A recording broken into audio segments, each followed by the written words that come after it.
Hello everybody, and thank you so much for joining us today. Today it's an absolute pleasure to be with Arjen Evertse. I hope I pronounced that correctly. It's okay. Close enough? Close enough. Okay, we are on the Mimaki booth and we are at Drupa. Now, it's the first Drupa for 8 years, and I have to say that textiles wasn't really on the Drupa agenda 8 years ago. Here we are again. Could you share some market insights with regards to Mimaki bringing textiles to Drupa? What are the market shifts that you're witnessing? Yeah. Well, I think what we definitely see in those 8 years, or probably more the recent few years, and I think it's also the trend Drupa recognized in their attempt to bring more textile to the show, is that textile is no longer only for the traditional textile businesses. So traditionally we had the companies doing fashion, and the companies doing sportswear, and the companies doing home textiles, let's say. Yeah. And they were usually big companies with big production plants doing textile printing. But there's been a big shift. More and more companies start to adopt textile printing with more entry-level solutions. And I think that exactly relates to the products we brought. So we didn't bring the actual equipment, but we are showing a lot of printed samples and applications from our TRAPIS system, which we recently released at FESPA just a couple of months ago. And there we actually showed the actual equipment. And what TRAPIS is a transfer pigment or pigment transfer printing system. Okay. So it is a pigment ink on a transfer paper that then will be transferred to a whole range of textiles. So basically any kind of textiles. It's really interesting as well, because it's both synthetic and natural textiles it can transfer onto. So it opens up the market in so many different forms. Exactly. And if you look at dye sublimation, transfer printing is one of the most popular methods to print textiles today, but it only works on polyester. And the popularity itself doesn't necessarily come from polyester textiles being so popular, but it's the ease of use of the system. It's a low investment, it's a low learning curve, it's an easy process, and that basically triggered a lot of companies to start to use more and more polyester textiles. Also. At any quantity as well. You know, it can literally like half a meter, you know, or thousands of meters. We can literally incrementally control the volume, can't you, using that? Exactly. And any fiber type different from polyester has always been a lot more difficult. There are a lot of solutions, but it requires much higher investments. You get very complex processes, which means it's an enormous learning curve for smaller businesses to get into, so they couldn't really.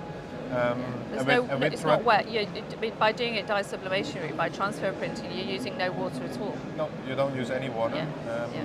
So it's and that's the biggest strength of TRAPIS is basically the ease of use of dye sublimation transfer, but the ability to print on any kind of textile. And you've got no pre-treatment and no post-treatment either. No pre-treatment, no post-treatment. It's all in the paper. It's all in the paper. It's all in the paper. Because you print on the paper and not on the textile. Also, it makes the printing process a lot easier, and also much more stable.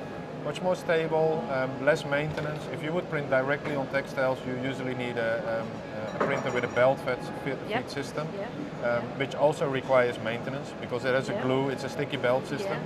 So the process of renewing this glue, besides from it's not very sustainable because it uses all kind of chemicals, it is also, it's a complex job, and it creates downtime.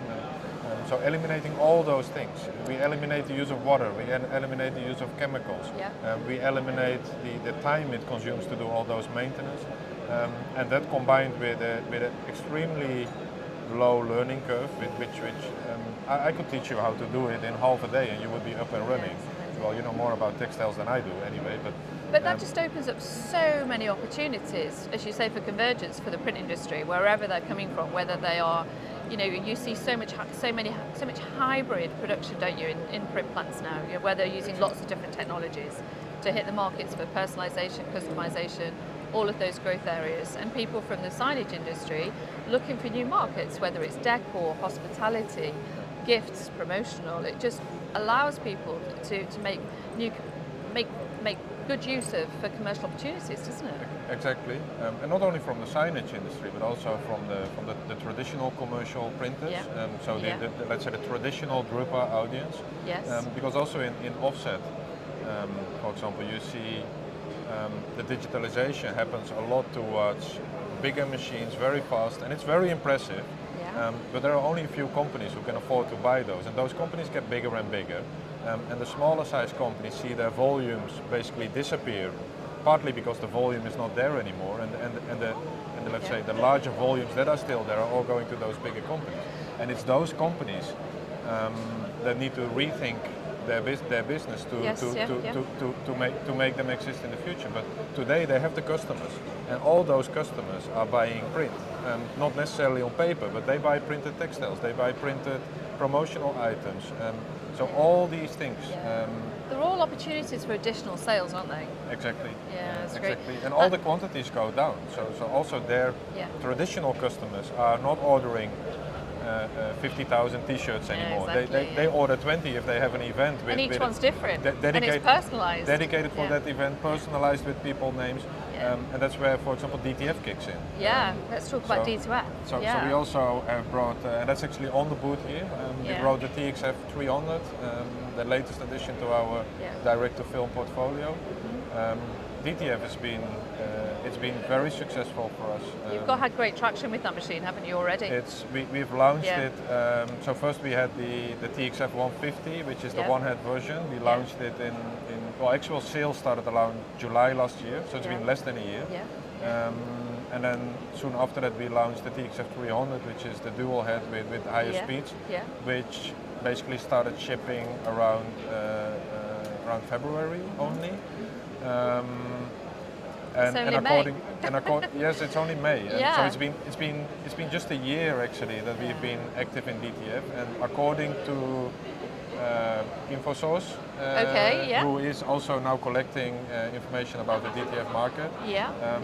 We have had the highest market share in EMEA from the last year consolidated. In a year, that's amazing. Yes, within the first year at launch. So it's been very, very good for us. It just shows though, doesn't it? You've got a trusted brand with trusted consumables, with great service and great inks, great materials, all of those things. If you're going to dive quickly into a new market, you have to do it with a trusted source. You don't want to be learning while you're trying to launch new products, because that takes another year or 2 years of somebody's time. So by partnering with you, with a trusted technology, people are live from day 2, aren't they? Literally install the machine, very simple workflow, very simple maintenance, and very simple service. And that's exactly the demand we have seen. So we've seen how popular DTF became, but at the same time we saw the people who went into this technology struggling with reliability. And then we also saw a lot of companies who actually wanted to go but didn't dare to, because they hear about the stories of all the other people struggling. Because it's the same in any of the print market, isn't it? The materials, no two materials are the same, and no two inks are the same. And here, also the application, the durability, the end result, the specification that's been fine-tuned by your R&D departments to produce that D2F version, it stands on its own, doesn't it? Definitely, So, and there we have a lot of, I think for us also it's about 50-50. So from all the machines we've sold, it's about 50% went to people who had DTF but were looking for something more reliable. Interesting. But the other half came from all those companies that actually were waiting to get into DTF, but were just waiting for a more reliable solution to become available. Being able to scale as well. So as you say, starting with the baby, a small investment, warm up the market, check the R&D, check it's working for you as a business, and then start to scale and then increase the volume. As your sales, organic growth. In volatile markets, people have to have organic growth, don't they? Yeah, that's brilliant. Arjen, thank you so much for joining us again today. Thank you. I look forward to your insights next time around. Everything's gaining traction, which is good. Yeah, we're definitely starting to move the needle, I think, on digital production worldwide. Thank you. Thank you very much. Thank you very much. And thank you, everybody, for tuning in and for listening today. Thank you.